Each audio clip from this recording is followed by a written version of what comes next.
कैसे हैं आप सब? आई होप सब बहुत अच्छे होंगे, सबकी पढ़ाई भी और लाइफ भी आई होप सब काफी अमेजिंग चल रही होगी। मैं हूं आपकी अपनी Khushboo ma'am, biology educator at Rank Plus, और आज मेरे सारे प्यारे बच्चों के लिए आने वाला है मैराथन का सेशन, जिसमें हम करने वाले हैं सुपर 30 क्वेश्चंस, आपके सारे important questions from the chapter our environment. अब देखो भाई, आपका सुपर 50 की प्लेस पे मैंने ये सुपर 30 इसीलिए कर दिया था, क्यों? क्योंकि आपके इस एक पर्टिकुलर चैप्टर से ना तो कोई 4 मार्क्स के क्वेश्चन आते हैं, ना तो कोई 5 मार्क्स के क्वेश्चन आते हैं। तो यहां से आपको सिर्फ 1 marker, 2 marker and 3 marker questions he practice करने हैं। तो मेक श्योर जरूर करना कि आप इस पूरे सेशन को स्टार्ट से लेकर एंड तक जरूर देखो, क्योंकि ये सारे वेराइटी ऑफ क्वेश्चंस आपके बोर्ड्स के एग्जाम में आ चुके हैं, प्रीवियस ईयर क्वेश्चन पेपर में अवेलेबल थे। ये सारे क्वेश्चन मैंने उसी से ही उठाए हैं आपके, तो मेक श्योर जरूर करना कि आप इन्हें मिस आउट नहीं कर रहे। चलो तो लेट्स बिगिन आवर सेशन, लेके प्रभु का नाम। Here we go with the very first 3 marker questions. तो भाई आपके 3 मार्कर क्वेश्चंस की एक बात बता दूं, लिमिटेशंस ये होती है कि मैक्स टू मैक्स आपको 3 पॉइंटर्स लिखने होते हैं, उससे ज्यादा क्वेश्चन को एक्सटेंड, आंसर को एक्सटेंड मत करना, एंड मेक श्योर जरूर करना कि आप उसे पॉइंटर्स फॉर्मेट में ही लिख रहे हो, क्योंकि भाई आपका टाइम वेस्ट होगा, ज्यादा एक्सटेंड कर दोगे, जितना एप्रोप्रिएट आंसर है सिर्फ उतना लिखना है बस। चलो तो let's begin our session with the very first question, जो बोल रहा है write the causes of depletion of ozone layer and how can we prevent it. तो भाई ओजोन लेयर की डिप्लीशन के लिए मेनली कौन रिस्पॉन्सिबल थे? हमारे क्लोरोफ्लोरोकार्बन्स रिस्पॉन्सिबल थे, जिसको हम लोगों ने क्या बोला था? CFCs बोला था। और ये CFCs आपके रेफ्रिजरेटर्स में और आपके AC में यूज होते थे। तो जब भी आप रेफ्रिजरेटर और AC यूज करते थे, पहले के टाइम के बता रही हूँ, अभी ये यूज नहीं होते हैं, तो जब ये CFCs रिलीज होते थे तो ये CFCs आपके ओजोन लेयर को डिसरप्ट कर रहे थे, उसमें होल बना रहे थे, जिसकी वजह से आज हमारे ओजोन लेयर में एक बड़ा सा छेद हो गया है, बड़ा सा होल हो गया है। तो मेन रीजन जो है वो आपके क्लोरोफ्लोरोकार्बन्स हैं, जिनको हम शॉर्ट में CFCs बोलते हैं। फिर गवर्नमेंट ने इनके यूज पे बैन लगा दिया था, तो अब जो रेफ्रिजरेटर्स और ACs बनते हैं उनमें CFCs का यूज नहीं होता है। तो हमने क्या किया था प्रिवेंट करने के लिए? ऑब्वियस सी बात है, गवर्नमेंट ने एक रूल निकाला था कि जितनी भी कंपनीज है जो ACs और रेफ्रिजरेटर्स की यूनिट्स बनाती हैं, उनको बैन कर, उनको बोल दिया गया था स्ट्रिक्टली कि आप CFCs का यूटिलाइजेशन नहीं करेंगे for the purpose of making refrigerators and ACs, क्योंकि जब ये CFCs आपके UV रेडिएशन से टकराते हैं तो ये क्लोरीन्स, लिख रही हूँ, क्लोरीन रिलीज करते हैं, Cl रिलीज करते हैं, और यही क्लोरीन आपका क्या करता है?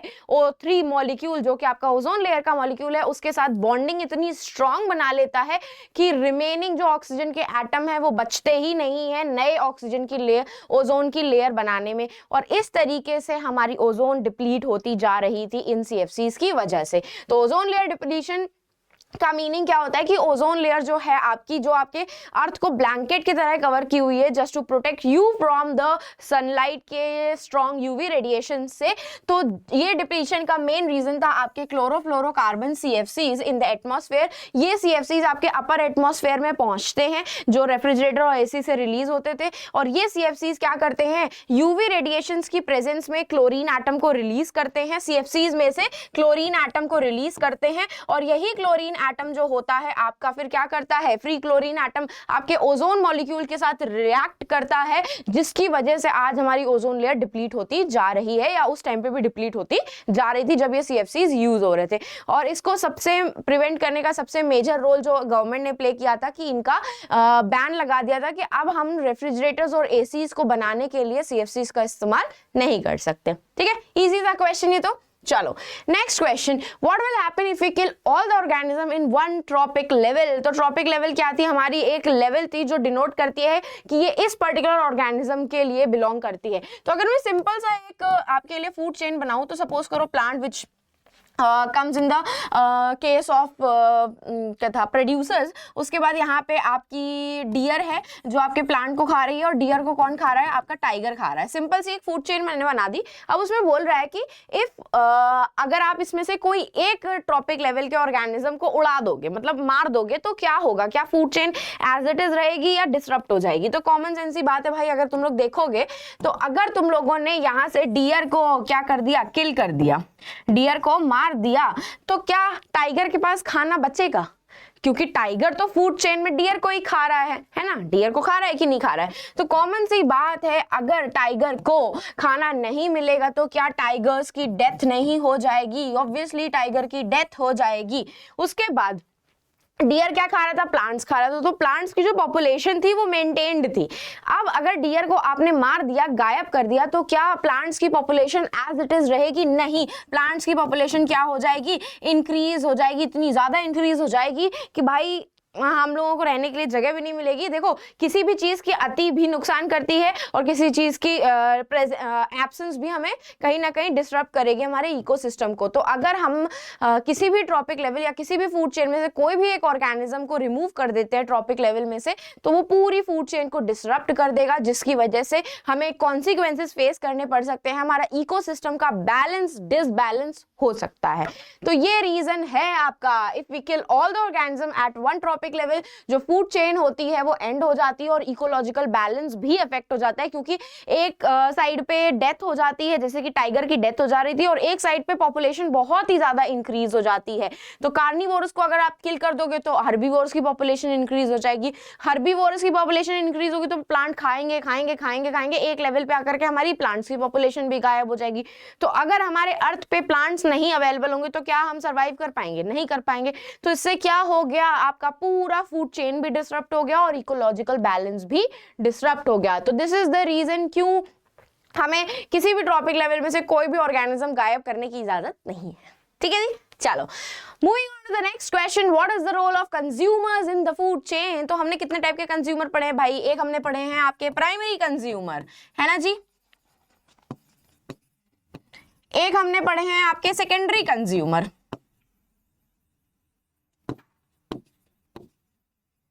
और एक हमने क्या पढ़े हैं आपके टर्शरी कंज्यूमर्स। ठीक है, तो अगर मैं बात करूंगी आपके प्राइमरी कंज्यूमर्स की, तो प्राइमरी कंज्यूमर्स आपके कौन थे?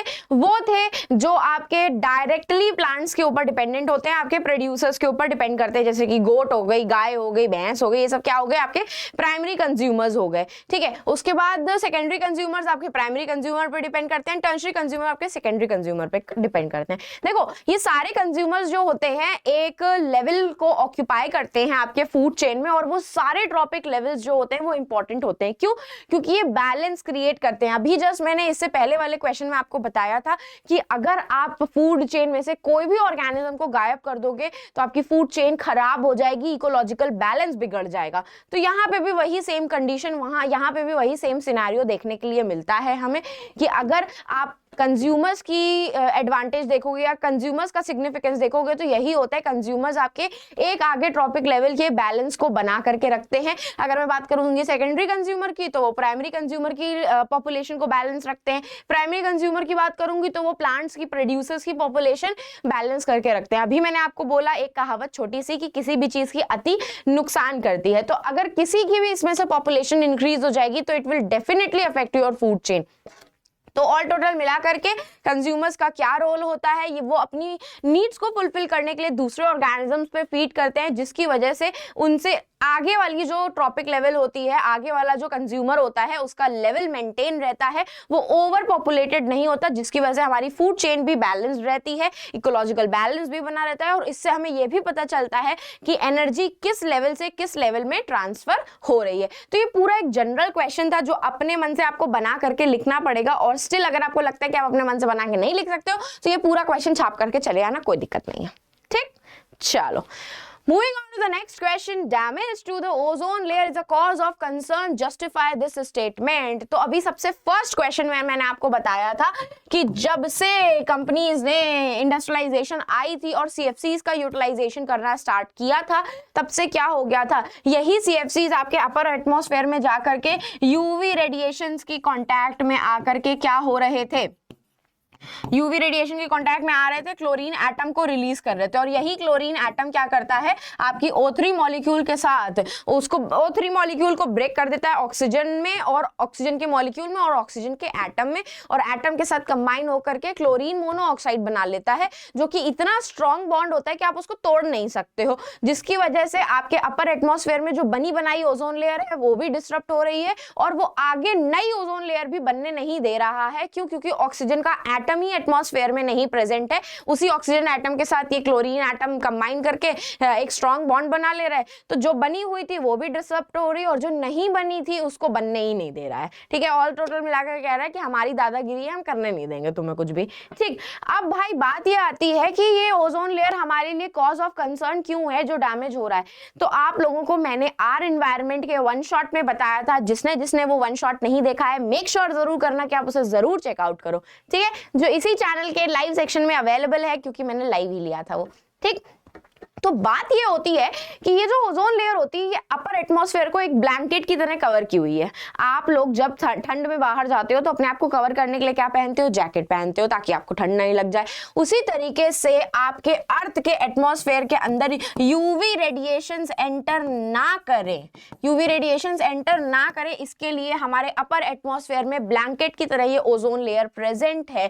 और यही क्या करती है ओजोन लेयर, ये यूवी रेडिएशन को रिफ्लेक्ट बैक कर देती है सन की तरफ ही, और जिसकी वजह से हमारे अर्थ का ना तो टेम्परेचर इंक्रीज हो रहा है और ना ही हमें यूवी रेडिएशन से इन्फेक्शंस कॉज हो रहे हैं। बट अब तो ये गायब हो गई भाई, इसमें होल हो गया, डैमेज हो गया।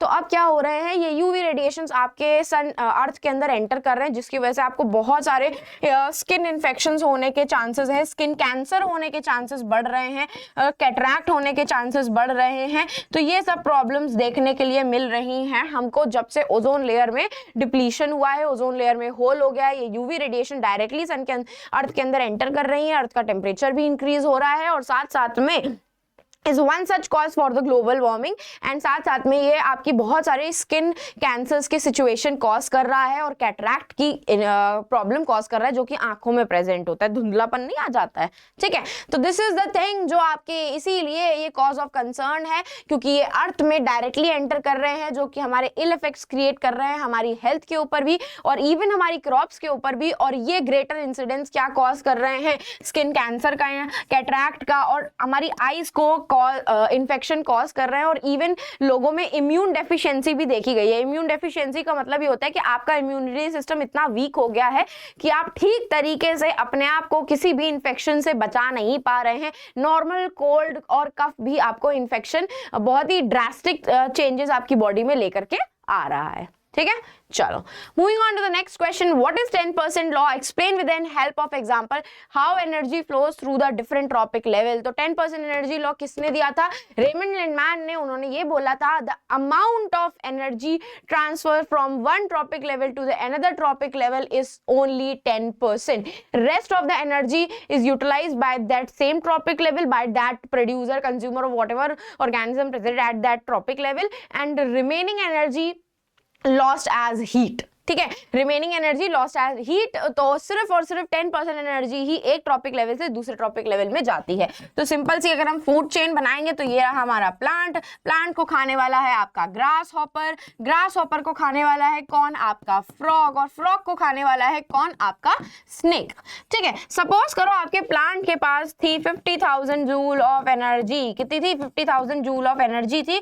तो इसका 10% अगर निकालोगे आप लोग, 50,000 का 10% निकालिए भैया जी। ठीक है, ये रहा 50,000 का 10%, यहां से ये गया, तो आपके ग्रास हॉपर के पास सिर्फ 5,000 जूल ऑफ एनर्जी ही जाएगी।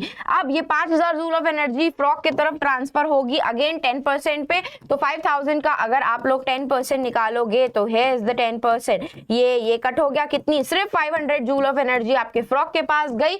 फ्रॉग से जब ये एनर्जी स्नेक में जाएगी तो अगेन सिर्फ और सिर्फ 10% जाएगी। तो 500 का अगर हम 10% निकालेंगे तो ये रहा आपके 500 का 10%, that is 50 joule of energy आपके स्नेक के पास रहेगी।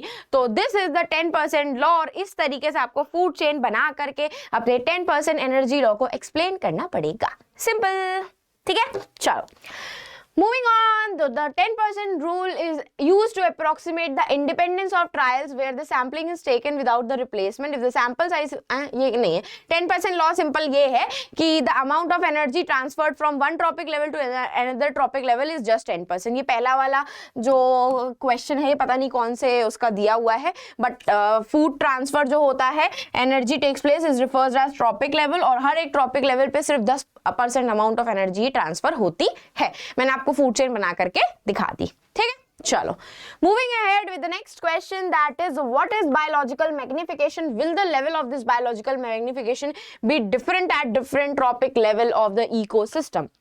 तो अगेन हम यहाँ क्या बना लेंगे, एक छोटी सी फूड चेन बना लेते हैं, प्लांट बना लेते हैं, गोट बना लेते हैं, गोट को खाने वाला फॉक्स बना लेते हैं, और फॉक्स को खाने वाला हम बना लेते हैं टाइगर। ठीक है, तो अब प्लांट्स में आप लोग क्या यूज कर रहे हो? We are utilising, just a second, we are using fertilisers. ठीक है, क्या यूज कर रहे हैं प्लांट्स में हम लोग? फर्टिलाइजर्स यूज कर रहे हैं। ये फर्टिलाइजर्स क्या होते हैं? केमिकल्स होते हैं, और ये जो केमिकल्स फर्टिलाइजर्स में प्रेजेंट होते हैं they are non biodegradable. Even हमारी बॉडी भी उनको डाइजेस्ट करके डिकम्पोज नहीं कर पाती है। तो अगर ये फर्टिलाइजर्स आप प्लांट्स में यूज कर रहे हो तो क्या ये एक्यूमुलेट नहीं होंगे? और ये फर्टिलाइजर्स वाले प्लांट को आपका कौन खा रहा है? जस्ट अ सेकेंड, ये फर्टिलाइजर वाले प्लांट को आपके खा रहे हैं, यह है गोट। तो क्या गोट के अंदर भी ये केमिकल्स नहीं जाएंगे? जस्ट अभी मैंने बोला कि ये केमिकल्स बॉडी डिकम्पोज नहीं कर पाती है, तो इनका जो लेवल होता है वो धीरे धीरे धीरे धीरे करके इंक्रीज होता रहता है। तो जितना फर्टिलाइजर आपके प्लांट में था उसका डबल फर्टिलाइजर आपके गोट में जाएगा, क्योंकि वो तो प्लांट्स कंटिन्यूअसली खाती है। ये मैं एक प्लांट की बात करूं, ऐसे कितने सारे प्लांट्स आपके गोट ने खाए होंगे, हर एक प्लांट में फर्टिलाइजर प्रेजेंट होगा। तो क्या गोट के अंदर फर्टिलाइजर्स का एक्यूमुलेशन नहीं हुआ? अब भाई फॉक्स है, फॉक्स एक गोट तो खाएगा नहीं, बहुत सारी गोट खाएगा वो, है ना, क्योंकि भूख लगेगी इंसान को या भूख लगेगी जानवर को, तो वो दूसरे ऊपर डिपेंड कर रहा है, तो वो खाएगा ही खाएगा। उसी तरीके से क्या फॉक्स के अंदर ये केमिकल्स एक्यूमुलेट नहीं होंगे? डेफिनेटली होंगे। और उसी तरीके से फॉक्स को जब टाइगर खाएगा तो टाइगर के अंदर भी एक्यूमुलेशन होगा इन्हीं केमिकल्स का, क्योंकि ये केमिकल्स बॉडी में डाइजेस्ट नहीं हो पाते हैं, डिकम्पोज नहीं हो पाते हैं, तो ये बॉडी में एज इट इज ही रहते हैं फ्लैश के अंदर। तो क्या आप लोग कह नहीं सकते हो टाइगर के अंदर सबसे मैक्सिमम अमाउंट ऑफ केमिकल्स देखे जाएंगे? सबसे मैक्सिमम अमाउंट ऑफ केमिकल्स आपके टाइगर के अंदर देखे जाते हैं। तो इसी प्रोसेस को हम क्या कहते हैं? बायोलॉजिकल मैग्निफिकेशन कहते हैं, जिसमें हम देखते हैं the cumulative accumulation of the chemicals which are non biodegradable. जैसे कि आपके pesticides, fertilisers is known as biological magnification. और बायोलॉजिकल मैग्निफिकेशन का सबसे मैक्सिमम इफेक्ट जो होता है वो आपके सबसे टॉप मोस्ट लेवल पे देखा जाता है। दैट मींस अगर मैं इस फूड चेन की बात करूं तो सबसे ज्यादा मैक्सिमम इफेक्ट जो होता है केमिकल्स का वो आपके टाइगर में ही देखा जाएगा। लेकिन अगर मैं टाइगर के बाद यहाँ पे मैन बना दूंगी तो मैन के अंदर सबसे ज्यादा देखा जाएगा। और आपके बोर्ड्स के एग्जाम में क्वेश्चन आ चुका है जिसमें ये पूछा गया था कि बायोलॉजिकल मैग्निफिकेशन का सबसे ज्यादा इफेक्ट जो होता है वो किस ऑर्गेनिज्म में दिया होता है, जिसमें एक ऑप्शन था मैन का, एक ऑप्शन था टाइगर का, एक ऑप्शन था गोट का, और एक ऑप्शन था आपके ग्रास होपर का। तो अब आप लोग टाइगर और मैन में कंफ्यूज हो जाओगे, बट मैं आपको एक बात बता दूं, अगर बायोलॉजिकल मैग्निफिकेशन के ऊपर एमसीक्यू आएगा और उसमें बोला गया है कि सबसे मैक्सिमम इफेक्ट बायोलॉजिकल मैग्निफिकेशन का किसमें होगा, और अगर उस ऑप्शंस में मैन दिया है या ह्यूमन दिया है तो उसी को ही टिक करके आना है आपको, और किसी भी टर्शरी कंज्यूमर को आपको टिक नहीं करके आना, चाहे उसमें लायन, टाइगर, फलाना ढिमकाना कुछ भी दिया हो, सिर्फ और सिर्फ ह्यूमन आपको टिक करके आना है, क्योंकि humans are the apex predators. और सबसे मैक्सिमम बायोलॉजिकल इफेक्ट्स जो होते हैं, बायोलॉजिकल मैग्निफिकेशन का जो इफेक्ट होता है वो ह्यूमंस में देखने के लिए मिलता है। तो ये क्वेश्चन को गड़बड़ मत करके आना, ठीक है। तो yes, biological magnification, the increase in the concentration of chemicals from in the different trophic level is known as biological magnification. और हाँ, डिफरेंट ट्रॉपिक लेवल पे बायोलॉजिकल मैग्निफिकेशन का इफेक्ट सबसे डिफरेंट देखा जाता है। सबसे कम इफेक्ट प्लांट्स पे होता है, उसके बाद जो बाकी सारे ट्रॉपिक लेवल होते हैं उनमें ये इफेक्ट्स इंक्रीज ही होता रहता है, और सबसे ज्यादा इफेक्ट आपके टॉप मोस्ट ट्रॉपिक लेवल पे देखा जाता है। तो याद रखना है ये चीज, ठीक है। चलो, moving forward to the next question, will the impact of removing all the organism in one trophic level will be different for different trophic level. तो जस्ट सबसे सेकंड नंबर वाला क्वेश्चन मैंने आप लोगों को यही बताया था, वापस से एक्सप्लेन कर देती हूँ कि सपोज करो आपका ये प्लांट है, प्लांट को खाने वाला काऊ है, काऊ को खाने वाला आपका फॉक्स है, और फॉक्स को खाने वाला आपका लायन है, ठीक है जी। तो अब अगर आपने यहां से काऊ की क्या करवा दी, डेथ करवा दी या गायब कर दिया काऊ को, तो क्या फॉक्स के लिए खाना बचेगा? नहीं बचेगा। तो धीरे धीरे करके फॉक्स की पॉपुलेशन भी क्या हो जाएगी, नील हो जाएगी। लायन जो था वो फॉक्स के ऊपर डिपेंडेंट था, तो क्या लायन को खाने के लिए खाना मिलेगा, नहीं मिलेगा। तो लायन की भी अल्टीमेटली क्या हो जाएगी, डेथ हो जाएगी। अल्टीमेटली क्या हो जाएगी, डेथ हो जाएगी। और एक बात बताओ आप लोग कि काऊ जो है वो प्लांट्स को खा रही थी, तो क्या प्लांट्स को खाने वाला अब इस फूड चेन में कोई बचा? क्योंकि भाई फॉक्स और लायन तो प्लांट्स खाते नहीं है, वो तो कार्निवोरस एनिमल्स है। काऊ ही थी जो हर्बीवोरस एनिमल थी, प्राइमरी कंज्यूमर थी और आपके डायरेक्टली प्लांट पे डिपेंडेंट थी। तो क्या पॉपुलेशन ऑफ प्लांट्स इंक्रीज नहीं हो जाएगी, आउट ऑफ कंट्रोल हो जाएगी आपके प्लांट्स की पॉपुलेशन? तो इसी छोटे से फूड चेन से आपको यही समझ में आ रहा है कि the effect of removing any of the organism from any tropic level is different from different trophic level. But हाँ, ये आपके पूरे फूड चेन को, पूरी इकोलॉजिकल बैलेंस को डिसबैलेंस जरूर कर देती है। क्योंकि अगर आपने सपोज करो यहाँ से फॉक्स भी गायब कर दिया, तो फॉक्स की वजह से काऊ की पॉपुलेशन इंक्रीज हो जाएगी, काऊ की वजह से प्लांट्स इतना ज्यादा खाएगी काऊ की प्लांट ही गायब हो जाएंगे। होगा कि नहीं होगा? तो इस तरीके से the impact of removing any of the organism in the tropic level will be different from different trophic level. क्योंकि एक ऑर्गेनिज्म को हटाने से एक ऑर्गेनिज्म की पॉपुलेशन इंक्रीज होती है, जबकि दूसरे वाले ऑर्गेनिज्म की पॉपुलेशन डिक्रीज हो जाती है। तो ये चीज याद रखना है। Yes, the impact of removing all the organism in one trophic level will be different from different trophic level, जो मैंने अभी आपको एग्जाम्पल बता दिया। यहाँ पे लंबा चौड़ा सा आंसर आपको खुद से बना करके अपने वर्ड्स में लिखना पड़ेगा। आप चाहें तो ये चीज अपने किसी एक फूड चेन को बना करके एक्सप्लेन भी कर सकते हो। ठीक है, चलो moving ahead with the next question, what are the problems caused by the non biodegradable waste that we generate? सारे फसाद की जड़ तो हम ही लोग हैं, क्योंकि हम ही आपके ये नॉन बायोडिग्रेडेबल वेस्ट को अर्थ पर लेकर के आए थे, इंट्रोड्यूस करवाया था। नॉन बायोडिग्रेडेबल वेस्ट में से सबसे पहला वेस्ट तो आपका प्लास्टिक्स ही है, पॉलिथीन्स हैं। ये क्या है, पॉलिथीन्स हैं, आपका मेटालिक वेस्ट है, मेटल्स का वेस्ट है, आपके इलेक्ट्रॉनिक आइटम का वेस्ट है। ये सारे वेस्ट जो होते हैं they are non biodegradable, they are not decomposed, they are not decomposed. क्या होते हैं, डीकम्पोज नहीं हो पाते हैं आपके डीकम्पोजर्स के थ्रू। तो जब ये डीकम्पोजर्स इसको डीकम्पोज नहीं कर पाएंगे तो क्या हो सकता है, बताओ जी, क्या हो सकता है? ऑब्वियस सी बात है भाई, ये आपके अर्थ पे millions of the years, billions of the years तक एज इट इज ही रहेंगे। क्योंकि डीकम्पोजर्स का काम क्या था, आपके बायोडिग्रेडेबल वेस्ट को या नॉर्मल जो वेस्ट प्रोडक्ट्स है उसको डीकम्पोज करना, ताकि अर्थ की क्लीनिंग हो सके। तो भाई अब ये नॉन बायोडिग्रेडेबल वेस्ट तो आपके डीकम्पोजर्स डीकम्पोज ही नहीं कर पा रहे। तो अगर ये डीकम्पोज नहीं हो पा रहे तो ये एज इट इज अर्थ पे रहते हैं and it will create a lot of chaos और लॉट ऑफ गंदगी ऑन योर एनवायरनमेंट, जो हम ऑलरेडी कर चुके हैं। Soil pollution, water pollution, air pollution, सब कुछ आपके इन्हीं नॉन बायोडिग्रेडेबल वेस्ट की वजह से हो रहा है। तो it is definitely negatively impacting our environment. Quantity increase हो रही है, बायोलॉजिकल मैग्निफिकेशन देखे जा रहे हैं, कीप्स ऑन इंक्रीजिंग होने की वजह से ये हमारी हेल्थ को भी अफेक्ट कर रहे हैं और साथ साथ में हमारे इन्वायरमेंट को भी अफेक्ट कर रहे हैं जिसमें हम रह रहे हैं। ये तो आपने आई थिंक 7th क्लास में पढ़ रखा होगा, है ना। चलो moving ahead with the next question, if all the waste we generate is biodegradable will this have no impact on the environment? ओहो, तो इसने एक घुमा करके आपसे क्वेश्चन पूछ लिया। This is the concept based question कि अगर आप लोगों ने इन्वायरमेंट में या आपके घरों में सिर्फ और सिर्फ बायोडिग्रेडेबल वेस्ट जनरेट हो रहा है तो क्या ये इन्वायरमेंट को अफेक्ट करेगा, हाँ या ना? तो it will definitely affect your environment. Yes, it is the बड़ा यस। क्यों भाई? ये कॉमन सी बात है, बायोडिग्रेडेबल वेस्ट है, भले वो डीकम्पोज हो सकता है, डिग्रेड हो सकता है, लेकिन अगर उसकी क्वांटिटी इंक्रीज हो रही है, आप उसको प्रॉपरली डीकम्पोज नहीं करवा पा रहे हो या डिस्पोज ऑफ नहीं करवा पा रहे हो, तो क्या वो इकट्ठा होकर के आपके ब्रीडिंग ग्राउंड्स नहीं बन जाएंगे मॉस्किटोज के?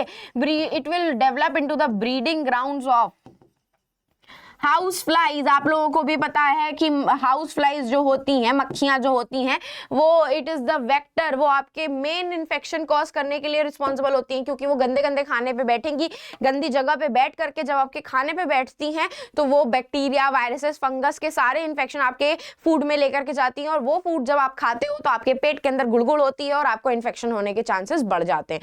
तो ऑब्वियस सी बात है, it will definitely affect our environment, it will definitely affect our health, क्योंकि अगर आपने बायोडिग्रेडेबल वेस्ट को प्रॉपरली डिकम्पोज या डिस्पोज ऑफ नहीं किया तो ये बन जाएंगे आपके ब्रीडिंग ग्राउंड्स मॉस्किटोज के लिए भी, जो आपको मलेरिया,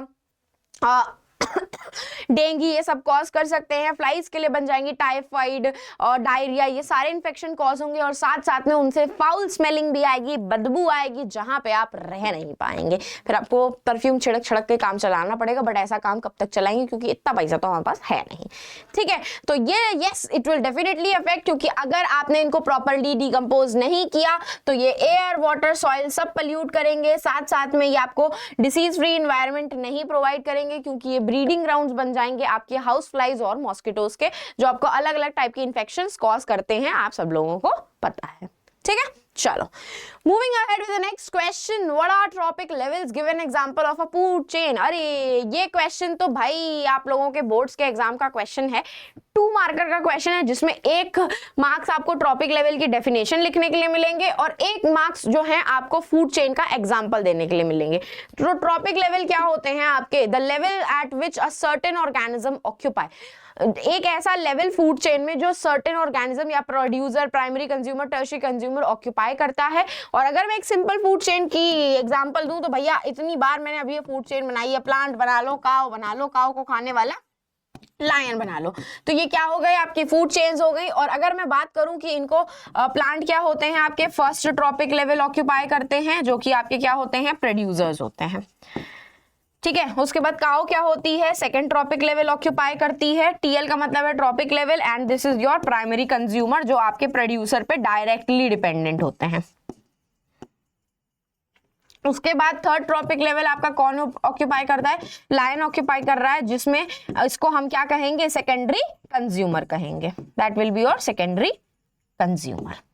ठीक है, तो ये हो गए आपके एंटायर 3 मार्कर क्वेश्चन। देखो भाई सुपर 30 है तो हम 10 क्वेश्चन आपके 3 मार्कर कर चुके हैं। Remaining 10 question will be of 2 marks and remaining 10 question will be of 1 marks. ठीक है, तो इस तरीके से 3, 2 और 1 मार्कर क्वेश्चन ही करेंगे, क्योंकि इस एक पर्टिकुलर चैप्टर से ना तो कोई 4 मार्क्स का क्वेश्चन आता है और ना ही कोई 5 मार्क्स का क्वेश्चन आता है। इतने लल्लू चैप्टर में से क्या ही 4 मार्क्स और 5 मार्क्स के क्वेश्चन देंगे वो लोग, है ना। चलो तो here we go, let's start with the 2 marker questions, जो आपके टोटल 10 questions होने वाले हैं। तो क्या guys आप लोग रेडी हैं? Are you guys ready, steady and po? बता दो भाई जल्दी से, Are you guys ready, steady and po? चलो तो let's start with the very first 2 marker question. How can you help in reducing the problem of waste disposal? Give any 2 methods. 2 marks का question है, 1 and 1 करके 2 हो जाएगा। तो क्या बताया था मैंने, 3 R's को फॉलो करना है, you have to follow 3 R's। First of all reduce the amount of use of non biodegradable waste. आप नॉन बायोडिग्रेडेबल वेस्ट का यूजेज रिड्यूस कर सकते हो, सबसे पहले ये हो गया। या फिर अगर नहीं हो सकता है रिड्यूस तो आप रीयूज करो उसको, जैसे कि पॉलिथीन वगैरह या प्लास्टिक की बॉटल्स जो होती हैं जो आप यूटिलाइज करते हो उसको आप वापस से यूज कर सकते हो फॉर स्टोरिंग पर्पज और for drinking purpose, whatever purpose you are using it for. And अगर वो भी नहीं हो सकता है तो definitely we have to recycle it, ताकि वो हमारे एनवायरनमेंट में एज इट इज ना रहे, हमारे एनवायरनमेंट में इन्फेक्शन कॉज ना करे, पोल्यूशन कॉज ना करे, और हम उसको रिसाइकल करके वापस से अपने डेली पर्पस के लिए यूज कर सके। तो इन तरीके से 3 R's को यूज करके आप अपने वेस्ट का डिस्पोजल भी कर सकते हो और साथ साथ में रिड्यूस, रीयूज और रिसाइकल करके अपने वेस्ट को रिड्यूस ही कर सकते हो। कॉमन सी बात है भाई, है ना।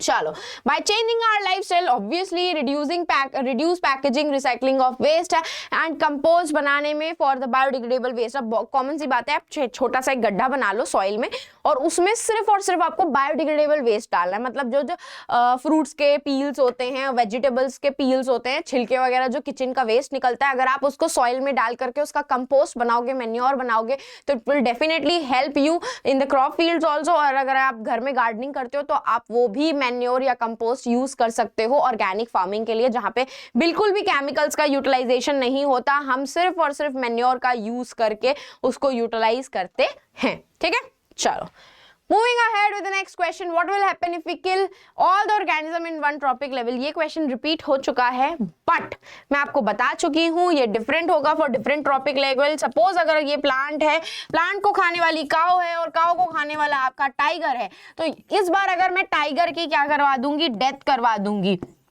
तो क्या काऊ की पॉपुलेशन इंक्रीज नहीं होगी? Yes, it will definitely increase. और अगर काऊ की पॉपुलेशन इंक्रीज होगी तो क्या प्लांट्स को वो ओवर यूटिलाइजेशन नहीं करेंगे और प्लांट्स की जो पॉपुलेशन होगी क्या वो डिक्रीज नहीं होगी? Yes, it will definitely decrease, वो प्लांट्स की पॉपुलेशन डिक्रीज हो जाएगी। तो इस तरीके से आपको डिफरेंट इफेक्ट्स देखने के लिए मिलेंगे फूड चेन पे। अगर आपने कोई भी एक ऑर्गेनिज्म को गायब कर दिया फूड चेन में से, फूड चेन को भी डिस्टर्ब करेगा, आपके पूरे इकोलॉजिकल बैलेंस को भी डिस्टर्ब कर देगा। ठीक है, इजी क्वेश्चन।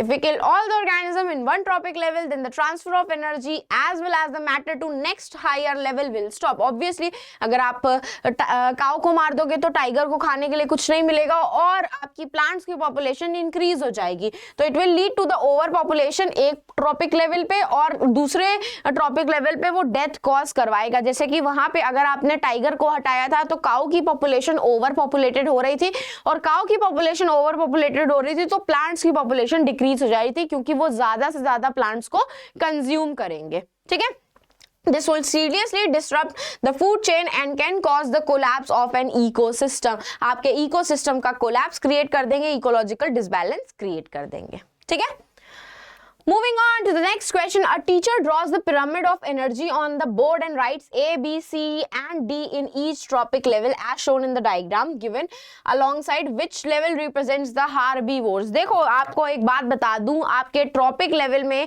सबसे ज्यादा पॉपुलेशन जो होती है वो आपके प्रोड्यूसर्स की रहती है। तो आप लोग साइज देखोगे तो पिरामिड में सबसे ज्यादा साइज जो होता है वो डी का दिया हुआ है, तो डी का क्या है, आपके प्रोड्यूसर्स है। डी विल बी और प्रोड्यूसर्स जो कि आपके प्लांट्स की कैटेगरी में आते हैं।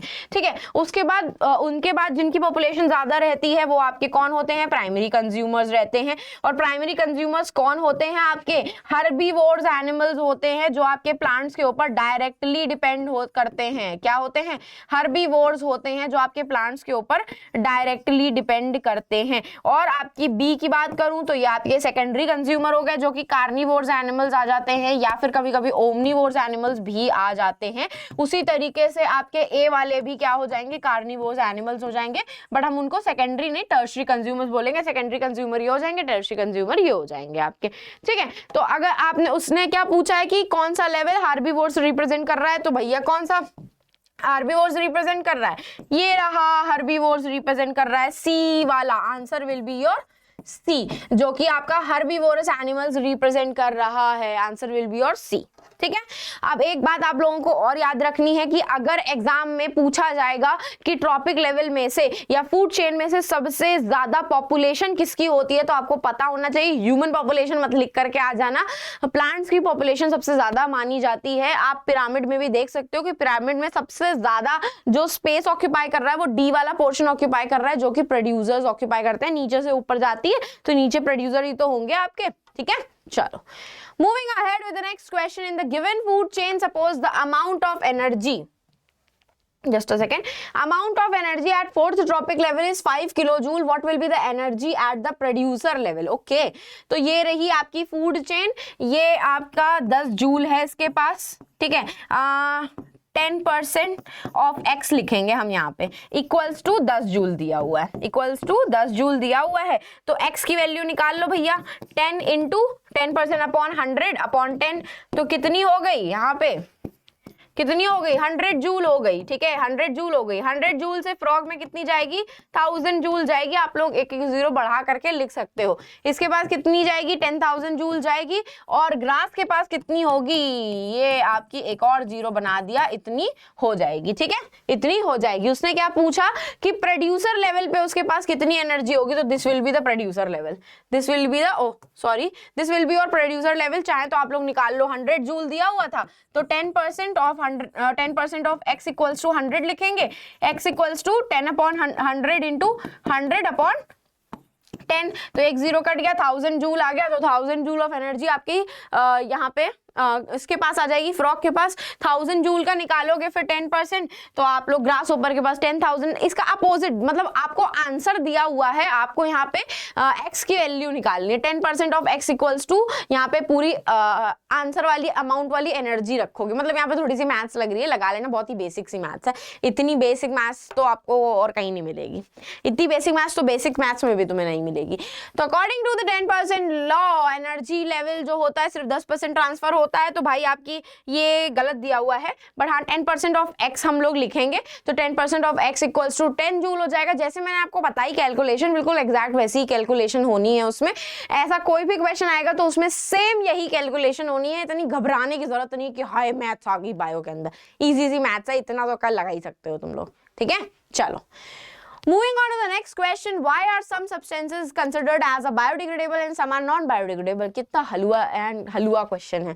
तो भाई बायोडिग्रेडेबल वेस्ट हम किसको कंसिडर करते हैं, which can be easily, ये क्या है भाई, which can be easily decomposed, है ना। तो इजीली डिकम्पोज कौन कौन से वेस्ट हो जाते हैं, आपका छिलके हो जाएंगे, वेजिटेबल पील, फ्रूट पील्स, तो ये सब क्या हो गए, बायोडिग्रेडेबल की कैटेगरी में आ जाते हैं। क्यों?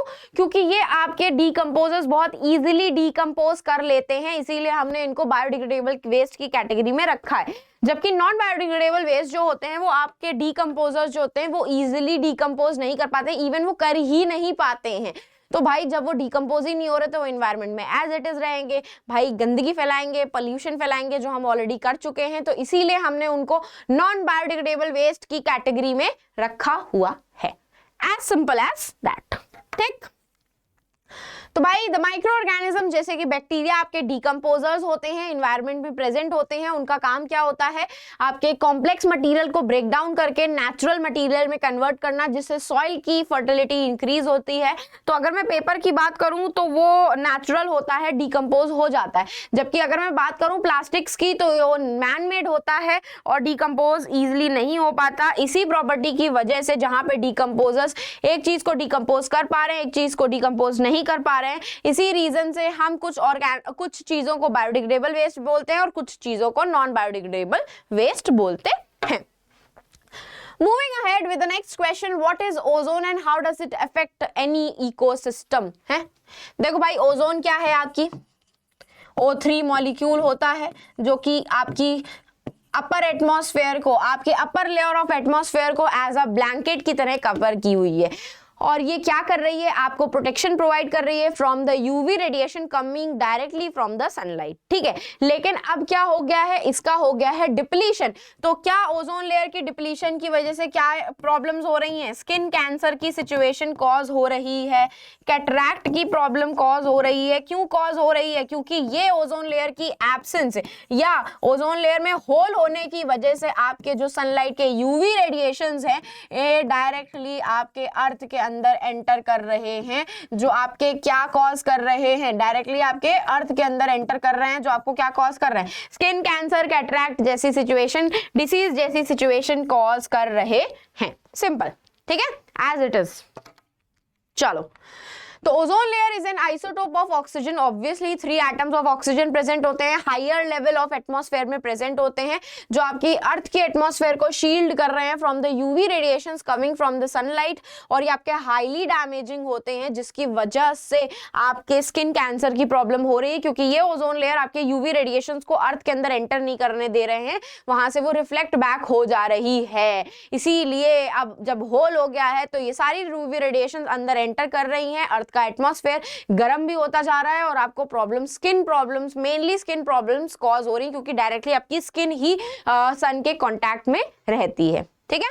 चलो, moving ahead with the next question, we do not clean ponds or lakes but an aquarium needs to be cleaned regularly। आपको पता है ये क्वेश्चन सबसे पहला क्वेश्चन है बोर्ड्स का 2019 या 18 का, जहां पे फर्स्ट 1 मार्कर क्वेश्चन एमसीक्यू के फॉर्मेट में नहीं आते थे, उस तरीके से ये पूछा गया है।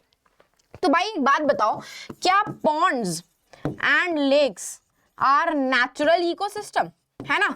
और नेचुरल इकोसिस्टम में भाई आपके ऑलरेडी ऐसे ऑर्गेनिजम्स प्रेजेंट होते हैं जो आपकी क्लीनिंग कॉज करते हैं, दैट इज डीकम्पोजर्स प्रेजेंट होते हैं आपके।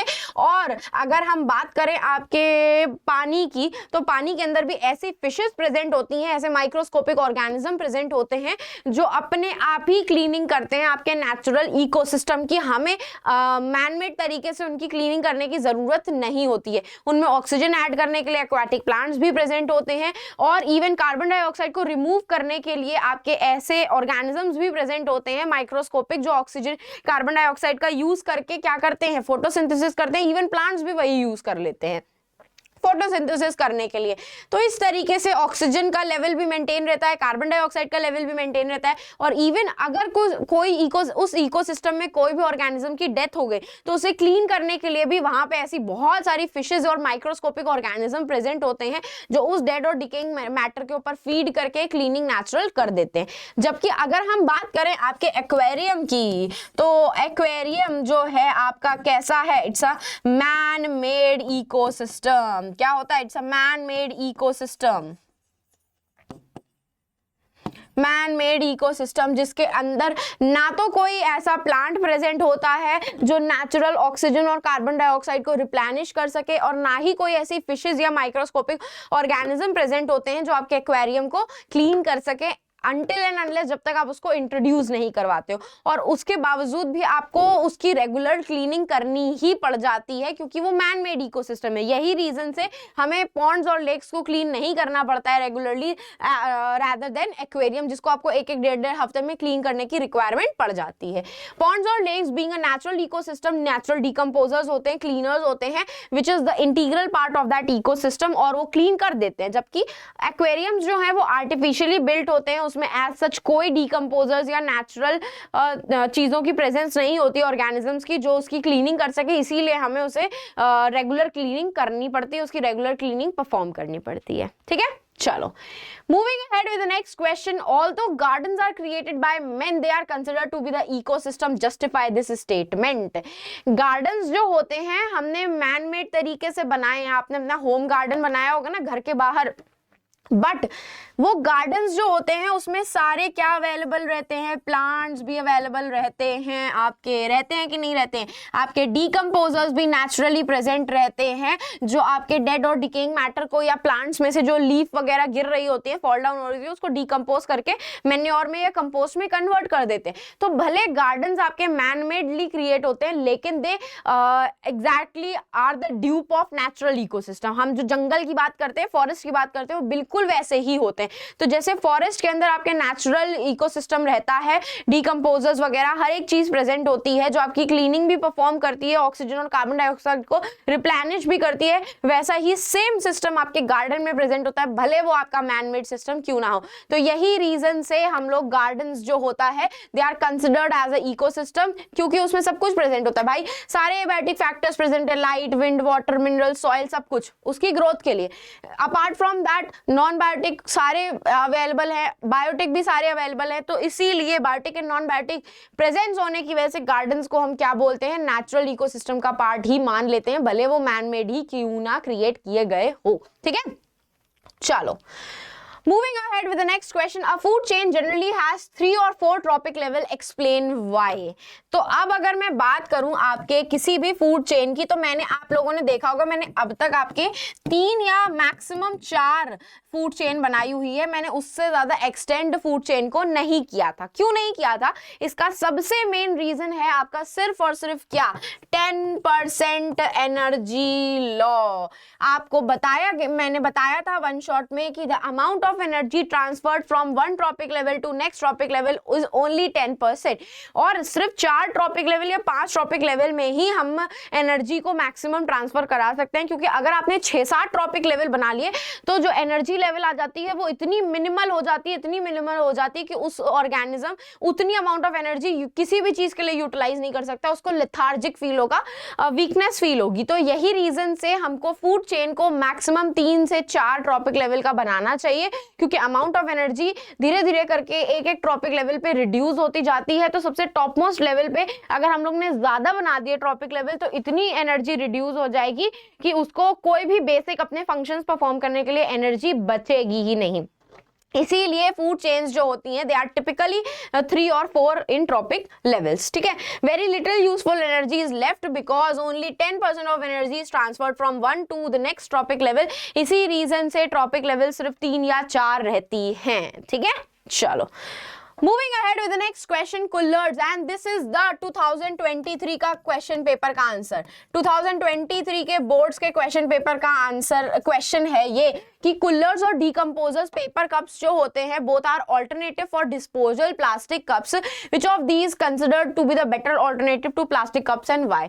तो देखो मैं एक बात बता दूं आपको, मेरे हिसाब से तो ये क्वेश्चन ही सही नहीं है मेरे हिसाब से। क्यों?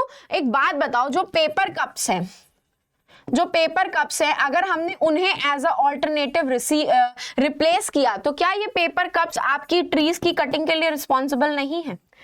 क्योंकि पेपर बनता तो आपके पेड़ों से ही है ना, तो ट्रीज की कटिंग होगी तो क्या it will lead to deforestation? Definitely it will lead to deforestation. और कुल्हड़ आपके किससे बनते हैं? सॉइल से बनते हैं, ठीक है। कुल्हड़ आपके किससे बनते हैं? सॉइल से। एंड कुल्हड़ जब बनते हैं तो वो डिकम्पोज नहीं हो पाते, भले उसमें सॉइल की प्रेजेंस क्यों ना देखी जाए, ठीक है। तो ये जो सॉइल है, क्या ये सॉइल का डिप्लीशन नहीं करेंगे? Top most layer of the soil को रिमूव नहीं करेंगे तो ये तो सॉइल पोल्यूशन भी क्रिएट कर रहे हैं, top most layer of soil भी रिमूव कर रहे हैं, तो ये डेजर्टेड लैंड भी बना रहे हैं आपके। तो अगेन वही वापस से प्रॉब्लम आ गई। तो मेरे अकॉर्डिंग तो दोनों में से कोई ऑल्टरनेटिव फ्रूटफुल नहीं होना चाहिए। क्यों? क्योंकि डिस्पोजेबल कप्स जो होंगे, भले वो डिस्पोजेबल है, लेकिन वहां पे यूज तो हम लोग पेपर का ही कर रहे हैं जो आपके ट्रीज को रिमूव करता है। और कुल्लर्स भी हम सॉइल को यूज कर रहे हैं, तो सॉइल की टॉप मोस्ट लेयर भी अगर हटेगी तो वहां पे भी सॉइल इरोजन की प्रॉब्लम या डिफॉरेस्टेशन या एकदम बंजर लैंड की प्रॉब्लम क्रिएट हो जाएगी। वहां पे आप प्लांट्स को नहीं उगा सकते हो, क्योंकि top most layer of soil में भी प्लांट्स बहुत अच्छे से ग्रो करते हैं, वहां पे मैन्योर और मैन्योर की प्रेजेंस बहुत अच्छी होती है। इसीलिए तो मेरे हिसाब से तो दोनों नहीं होना चाहिए। बट हम एक टॉपर का आंसर देख लेते हैं, उसने क्या लिखा है कि कुल्लर cups are considered more environmental friendly compare to paper cups because they are made up of natural clay, जो कि बायोडिग्रेडेबल होती है और उसमें कोई भी लैंडफिल का कंट्रीब्यूशन नहीं होता है और वहां पे minimal amount of energy use होती है, इसीलिए कुल्लर्स ज्यादा बेटर रहते हैं। बट मेरे अकॉर्डिंग तो दोनों ही ऑल्टरनेटिव बेटर नहीं है। तो बस ठीक है, अगर बायोडिग्रेडेबल है तो यूज भी कर सकते हैं, बट कहीं ना कहीं वो भी हमारे सॉइल को डिस्ट्रॉय ही कर रहे होते हैं, ठीक है। चलो तो अब क्या गाइस, आप सब रेडी हैं वो सारे 1 मार्कर क्वेश्चन प्रैक्टिस करने के लिए जो आपके एग्जाम में आ सकते हैं? देखो लेट मी टेल यू, आपकी आर एनवायरमेंट चैप्टर से सिर्फ 1 मार्कर, 2 मार्कर और 3 मार्कर ही क्वेश्चन आते हैं। 3 मार्कर क्वेश्चंस भी बहुत रेयरली आते हैं, सबसे ज्यादा 1 और 2 मार्कर क्वेश्चन आते हैं। यही रीजन से मैंने आपको 4 और 5 मार्कर क्वेश्चन नहीं करवाए हैं। तो इतना परेशान मत होना, ठीक है, इतना परेशान होने की जरूरत नहीं है। चलो तो let's start with the very first question of 1 marker. उसने बोला क्या? The percent of solar radiation absorb by all green plants for the process of photosynthesis is about. तो आपका वो ये बोल रहा है कि ग्रीन प्लांट्स जो होते हैं वो सनलाइट से कितनी amount of energy, light energy utilize करते हैं फोटोसिंथेसिस प्रोसेस के लिए। तो मैंने आपको 1 शॉट में बताया था, प्लांट्स सिर्फ और सिर्फ 1% अमाउंट ऑफ एनर्जी सन में से लेते हैं for the process of photosynthesis. बच्चे यूजुअली यहाँ पे 10% लिख करके आते हैं, 10% नहीं होता है, सिर्फ और सिर्फ 1% होता है। तो ये चीज याद रखना, ठीक है। Moving ahead with the next question, if a grasshopper is eaten by a frog, then the energy transfer will be from। आपकी जो ग्रास होपर है, तो प्लांट बना लिया मैंने, प्लांट को कौन खा रहा है? ग्रास हॉपर खा रहा है। ग्रास हॉपर को कौन खा रहा है? फ्रॉग खा रहा है। तो एनर्जी कहां से कहां ट्रांसफर हो रही है? ये तो आपके प्रोड्यूसर हो गए, ये आपका प्राइमरी कंज्यूमर हो गया, और ये आपका क्या हो गया? सेकेंडरी कंज्यूमर हो गया, ठीक है। तो ग्रास होपर को कौन खा रहा है? फ्रॉग खा रहा है। तो एनर्जी ट्रांसफर कहां से होगी? From primary consumer to secondary consumer, क्योंकि ग्रास होपर प्राइमरी कंज्यूमर है और फ्रॉग आपका सेकेंडरी कंज्यूमर है। तो transfer of energy from grasshopper to frog जो होगी from the primary to secondary consumer. If grasshopper is eaten by frog, हाँ, from the primary consumer to the secondary consumer. ठीक है, आप चाहें तो ये फूड चेन से रेफरेंस ले सकते हैं।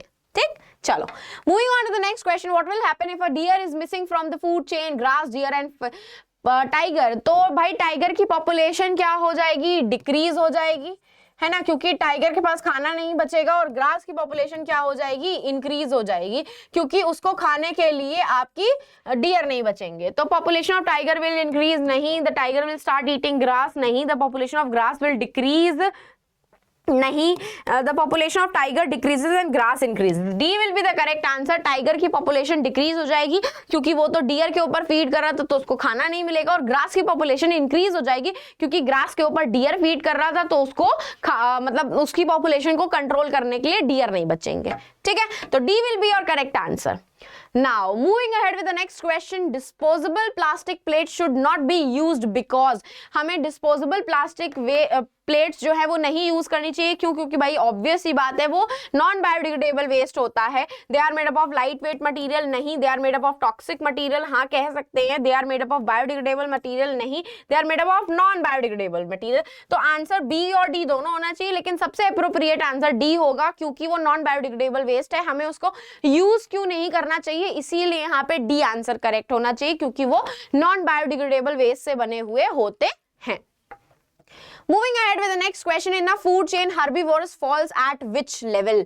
तो भाई प्लांट है आपका, प्लांट के बाद कौन आते हैं? काऊ आती है विच इज हर्बीवोर, देन आ जाता है टाइगर। मैंने सिंपल सी एक बनाई हुई है, ठीक है। तो सेकेंड ट्रॉपिक लेवल पे आती है आपकी काऊ, क्योंकि प्लांट जो होते हैं they comes at the first trophic level. ठीक है, the first trophic cow, second trophic level, yes this is the second, C is the correct answer. Second trophic level पे आती है आपकी गाय, सॉरी हर्बीवोरस एनिमल्स जो कि गाय होती है, चढ़ती रहती है। Next question, in trophic level the greatest number is of, अभी मैंने थोड़ी देर पहले ही आपको बताया था कि फूड चेन में सबसे ज्यादा पॉपुलेशन किस ट्रॉपिक लेवल में देखी जाती है, and that is none other than producers. आप लोग उसमें ह्यूमंस मत लिख करके आना भैया, कंज्यूमर मत लिख करके आना, ऐसा नहीं होता है। सबसे ज्यादा पॉपुलेशन फूड चेन में प्लांट्स की ही होती है, प्रोड्यूसर्स की ही होती है। तो B will be your correct answer. ठीक है, moving on to the next question, order of energy flow in a ecosystem is, order of flow क्या होता है? यूनी डायरेक्शनल होता है, और सबसे पहले कहां जाएगी? सन से एनर्जी प्लांट पे जाएगी, प्लांट से एनर्जी हर्बीवोरस में जाएगी, हर्बीवोर्स से एनर्जी आपकी कार्निवोर्स में जाएगी। ठीक है, सनलाइट हर्बीवोर्स प्रोड्यूसर्स कार्निवोर्स, गलत है ये। सनलाइट प्रोड्यूसर्स कार्निवोर्स हर्बीवोर्स, गलत। सनलाइट से नहीं, ये भी गलत है। सनलाइट से प्रोड्यूसर जाएगी, प्रोड्यूसर से हर्बीवोर, हर्बीवोर से carnivore. D is the correct answer, D will be your correct answer. Sunlight से प्रोड्यूसर जाएगी क्योंकि प्लांट्स फोटोसिंथेसिस करेंगे। प्रोड्यूसर्स को खाने वाले हर्बीवोर्स होते हैं, जो आपकी गाय भैंसे होती है, चढ़ती रहती है, और हर्बीवोर्स को खाने वाले कार्निवोरस होते हैं। तो D will be your correct answer. ठीक है, चलो moving ahead with the next question, which refrigerant is responsible for the depletion of ozone layer? That is your chlorofluorocarbons. Chlorofluorocarbons जिसको हम क्या बोलते हैं? CFCs बोलते हैं। तो A will be your correct answer, A will be your correct answer, CFCs will be your correct answer.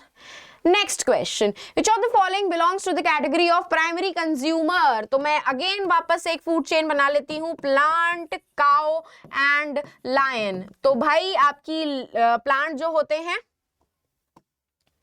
Plant क्या होते हैं? आपके प्रोड्यूसर्स होते हैं। काउ क्या होती है? आपकी प्राइमरी कंज्यूमर होती है, क्योंकि प्राइमरी कंज्यूमर्स वो होते हैं which are directly dependent on your plants. And lion क्या हो गया यहाँ पे? सेकेंडरी कंज्यूमर हो गया। लायन क्या हो गया आपका? सेकेंडरी कंज्यूमर हो गया। तो भाई उसने क्या पूछा आपसे कि प्राइमरी कंज्यूमर कौन होता है? तो प्राइमरी कंज्यूमर आपके हर्बीवोर्स होंगे। तो yes, B is your correct answer, क्योंकि ग्रास होपर और काउ जो होती है, ग्रास होपर और काउ जो कैटल होती है, वो आपके प्लांट्स पे फीड करती है, which is the herbivorous animals. Cow जो होगी आपकी हर्बीवोरस होगी और हर्बीवोरस एनिमल्स ही आपके प्राइमरी कंज्यूमर्स होते हैं, तो B will be your correct answer. ठीक है, moving ahead with the next question, that is 30th number question. The organism of higher trophic level which feed on several types of organism belonging to the lower trophic level constitute the food chain। भाई वो ये बोल रहा है कि food chain में जो higher trophic level पे ऑर्गेनिज्म होते हैं वो आपके लोअर ट्रॉपिक लेवल वाले ऑर्गेनिज्म पे फीड करते हैं। क्यों भैया, क्यों? अपने खाने के लिए। किसके लिए? अपने खाने के लिए। तो obviously it constitutes the food chain, जिसमें हम एनर्जी फ्लो भी पढ़ते हैं। तो food chain is the correct answer. Correct. Here we go, this is the end of our session। तो बच्चों, आप सब लोगों के लिए मेरे पास एक बहुत ही प्यारी सी न्यूज़ है, वो ये है कि टेस्ट सीरीज अब आप लोगों के boards, pre boards almost start हो चुके होंगे, किसी के ख़त्म भी हो चुके होंगे, 2-3 चालू होने वाले होंगे, किसी के सबके अलग अलग होते हैं। इवन बोर्ड्स की डेट शीट भी आपकी आ चुकी है।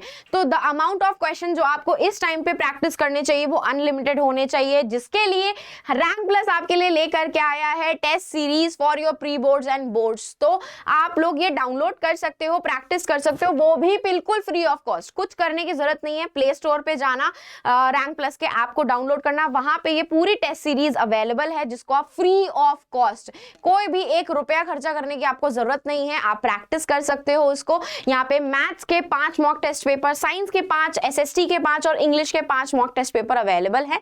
तो मेक श्योर जरूर करना कि आप इसे प्रैक्टिस कर ले। एंड जाते जाते मैम के सेशन को लाइक जरूर कर दीजिएगा, चैनल को सब्सक्राइब करना मत भूलिएगा, क्योंकि इसी एक पर्टिकुलर चैनल पे आपको सब कुछ मिलने वाला है, वो चाहे ए से लेकर जेड तक कुछ भी क्यों ना हो। एंड टेलीग्राम चैनल को प्लीज ज्वाइन कर लीजिएगा, क्योंकि जब भी मैं लाइव आती हूँ या मेरा कोई सेशन होता है तो मैं टेलीग्राम पे जरूर आपको अपडेट करती हूँ। आपसे कोई भी सेशन मिस आउट ना हो जाए, आपका टाइम वेस्ट ना हो और आपका कोई भी इंपॉर्टेंट सेशन मिस ना हो, इसके लिए टेलीग्राम को जरूर सब्सक्राइब कर लीजिएगा, जिसका लिंक आपके सेशन के डिस्क्रिप्शन बॉक्स में है। तो अब हम फिर मिलेंगे चलते चलते ऐसे ही नेक्स्ट अमेजिंग सेशन में। तो bye guys and take care.